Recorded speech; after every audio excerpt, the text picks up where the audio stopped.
RT अनुसूचित जातीच्या आरक्षणाच्या संदर्भामध्ये एक चिंतन करत आहोत. आदरणीय वाडेकर साहेब आणि माझ्यामध्ये जवळजवळ अर्धा पाऊण तास या विषयावर चर्चा झाली आणि त्या चर्चेतून काही नवीन विषय राज्यामध्ये आंदोलनात्मक उभा करता येतील का याच्यावर आमच्या दोघांमध्ये चांगली पॉझिटिव्ह चर्चा झाली आणि याच्यावर लवकरच महाराष्ट्रामध्ये कशा पद्धतीनं आंदोलन उभा करता येईल, मराठा आरक्षणाचं ज्या पद्धतीनं आंदोलन या महाराष्ट्रामध्ये उभं राहिलं त्याच पद्धतीनं मातंग समाजाच्या बाबतीमध्ये असणारा जो विषय आहे हा भावनिक विषय आहे, यालाही कशा पद्धतीनं राज्यभर आंदोलनाच्या पवित्र्यातून एक मोठा लोक चळवळ कशी उभा करता येईल याच्यासाठी अजून याच्यानंतर आम्ही बसणार आहोत. आदरणीय रुपेसर साहेब हे खूप दिवसापासून या चळवळीमध्ये काम करतायत, वाडेकर साहेब करतायत. आम्ही जरी आपल्यासोबत फिजिकली आपल्यामध्ये येत नसलो तरी आम्हाला ही चळवळ कशा पद्धतीनं चालू आहे, या चळवळी मागचा आपला सर्वांचा प्रामाणिक उद्देश काय आहे हे सर्व आम्ही पाहत आहोत.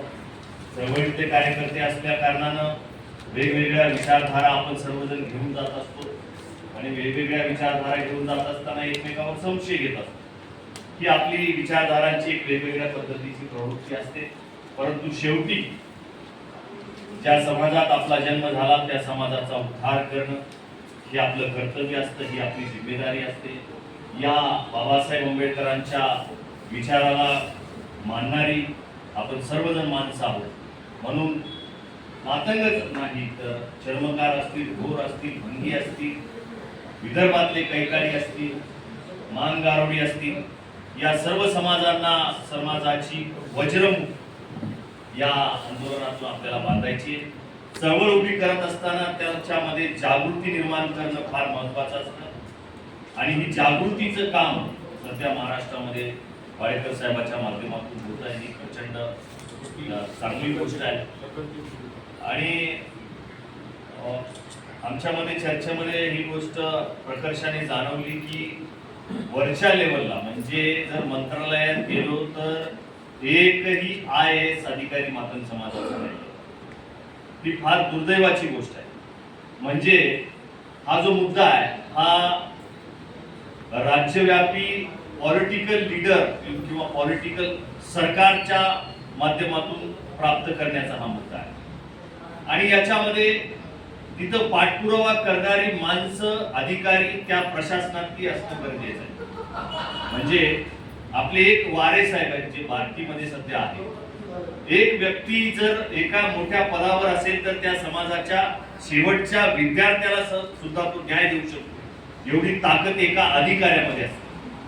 असे अनेक अधिकारी असतात. मातंग समाजामध्ये या अधिकाऱ्यांची संख्या कमी आहे आणि जरी असली, आता आमच्या इथं मोठे बीड शहरामध्ये एक मोठे डेप्युटी कलेक्टर रँकचे अधिकारी आहेत, परंतु त्यांच्याकडे गेल्याच्या नंतर ते स्पष्ट सांगतात की माझ्याकडे येणं जाणं थोडं जरा कमी करा समाजाच्या लोकांनी. असेही अधिकारी मला स्वतःला अनुभवाने मी बघितलेले. परंतु ती त्यांची भीती असेल, काही लॉबी याच्यामध्ये चलत असतात कार्यालयामध्ये, त्याच्यामुळे ते म्हणत असतील. परंतु ही चळवळ उभी करत असताना अधिकाऱ्यांची आपल्याला फार मोठी गरज पडणार आहे. वाडेकर साहेबांसारखे असतील, रुपेश साहेबांसारखे जे प्रशासनातील लोक आहेत ज्यांनी RT पर्यंत मजल मारली, पाठपुरावा केला, ज्यांनी आरक्षणाची समीक्षा केली आणि आरक्षणाची समीक्षा करून या राज्यामध्ये आरक्षणाचं वर्गीकरण झालं पाहिजे या मुद्द्याला त्यांनी शेवटपर्यंत रेटलं आणि शेवटच्या या 2024च्या निवडणुकीपर्यंत त्याच्यावर आयोग लागू करेपर्यंत त्यांनी पाठपुरावा केला. ही आमची पिढी लक्षात ठेवायचं आहे. हे आम्ही लक्षात ठेवू की तुम्ही कोणता संघर्ष केलेला आहे याच्यात आणि आम्ही पाहत आहोत की आपण कोणत्या लेवलचा संघर्ष करताय. आमची जी जडणघडण आहे ही रस्त्यावरची आहे. आम्ही लढणारे सैनिक हे रस्त्यावरचे आहोत. आम्ही कलेक्टरच्या गचांडीला धरून रस्त्यावर उतरवण्याची क्षमता आम्ही ठेवतो. याच्यासाठी आमची बनावट झालेली, आम्ही बनलेलो आहोत. आमची मॅन्युफॅक्चरिंग याची आहे. तर या चळवळीला याची गरज आहे हे आम्हाला माहित आहे. या चळवळीला आता मनोज दादा जरांगे ज्या पद्धतीने लढत आहेत त्या ताकदीची गरज आहे, त्या आंदोलनाची गरज आहे. परंतु मातंग समाजाच्या बाबतीमध्ये जर अशी आंदोलने म्हणजे अजिंक्य चांदणे जर उद्या आंदोलनाला बसला, उपोषणाला बसला, तर त्याची मातंग म्हणून कुणीही दखल घेणार नाही. ना मीडिया घेईल, ना राजकीय नेते घेतील, कारण त्याच्या समाजाचा तेवढा प्रभाव महाराष्ट्रावर नाही. त्याचा समाज ना कुठला फायदा राजकीय नेत्याला देऊ शकतो, अशी आपली सर्वांची अडचण आहे.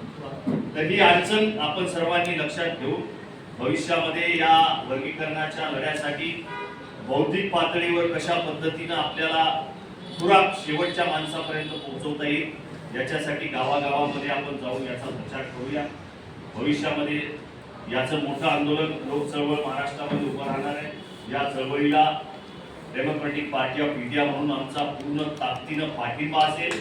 महाराष्ट्रामध्ये आम्ही मुंबई असेल, पुणे असेल, इथं जवळजवळ 5-5 हजार लोक जमा करून आम्ही अधिवेशनं घेतली, सभा घेतल्या आणि समाजात राजकीय दखलपात्र कशा पद्धतीने होऊ शकतो ही आमच्यामध्ये क्षमता आहे. हे आम्ही महाराष्ट्राला दाखवून दिलेलं आहे. आता लढाई आपल्या भविष्यातल्या पिढीची आहे. या लढाईसाठी या 5 वर्षामध्ये कशा पद्धतीनं DPI आपली भूमिका या महाराष्ट्रामध्ये मांडेल याच्यासाठी आम्ही सर्वजण आमची चिंतन बैठक, समीक्षा बैठक काही दिवसामध्ये महाबळेश्वर येथे होणार आहे. त्याच्यामध्ये हा मुद्दा घेऊन आम्ही महाराष्ट्रामध्ये लढण्याचा प्रयत्न करू. जाता जाता एवढंच सांगेन की साहेबांनी जो मला महत्वाचा मुद्दा सांगितला की अनुसूचित जाती म्हणजे शेड्यूल कास्ट याची लोकसंख्येची जनगणना झाली पाहिजे.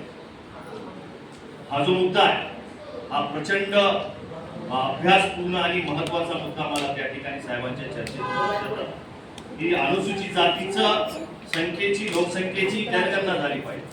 म्हणजे राहुल गांधी म्हणत आहेत की पूर्ण देशाची जनगणना झाली पाहिजे. हा तर वेगळा राजकीय पॉलिटिकल मुद्दा असेल, परंतु आपल्याला हा मुद्दा महाराष्ट्रामध्ये रेटता येऊ शकतो. जेणेकरून या मुद्द्यामागची भाव हे समजून घ्या की 2011च्या जनगणनेनुसार जर आरक्षणाचे वर्गीकरण झालं तर त्याच्यामध्ये मात्र शेड्यूल कास्ट मधल्या 58 जातींचं नुकसान आहे. पुन्हा समजून घ्या, 2011च्या जनगणनेनुसार जर वर्गीकरण लागू झालं तर त्याच्यामध्ये शेड्यूल कास्ट मधल्या 58 जातींचं नुकसान आहे. म्हणून नवीन जनगणना झाली पाहिजे आणि नवीन जनगणनेनुसार आपण याच्यामध्ये शेड्यूल कास्टचं वर्गीकरण केलं पाहिजे. या विषयावर आपल्या सर्वांना हा मुद्दा रेटावा लागेल. याच्यावर तुमची सगळ्यांची चर्चा सकाळपासून झाली असेल. 59 म्हणजे शेड्यूल कास्टची पूर्ण जनगणना झाली पाहिजे आणि या शेड्यूल कास्टच्या जनगणनेसाठी आम्ही या आमच्या पक्षाच्या महाबळेश्वरच्या बैठकीमध्ये हा मुद्दा महाराष्ट्रामध्ये उचलवण्याचा प्रयत्न करू. वाडेकर साहेबांना त्या बैठकीला आम्ही निमंत्रित करू. त्याच्यामध्ये त्यांनी सर्व आमच्या राज्यातील पदाधिकाऱ्यांना ती गोष्ट समजून सांगतील. आपल्या सर्वांच्या ही चळवळ ही आपल्या भविष्याची आहे. याच्यासाठी आम्ही सर्व समाज म्हणून आपल्या पाठीशी ताकदीने उभा राहू. आदरणीय पवार साहेबांसोबत माझे चांगले संबंध आहेत. त्यांच्याकडून काही या मुद्द्याला रेटता येईल का याच्यासाठी मी प्रयत्न करेन. अजितदादाच्या माध्यमातून ते अर्थमंत्री आहेत, त्यांच्या शब्दाला मान आहे. वाडेकर साहेब असतील, रुपे साहेब असतील, ते त्या पद्धतीनं तिथं ताकद लावून कशा पद्धतीनं करता येईल ते बघतील.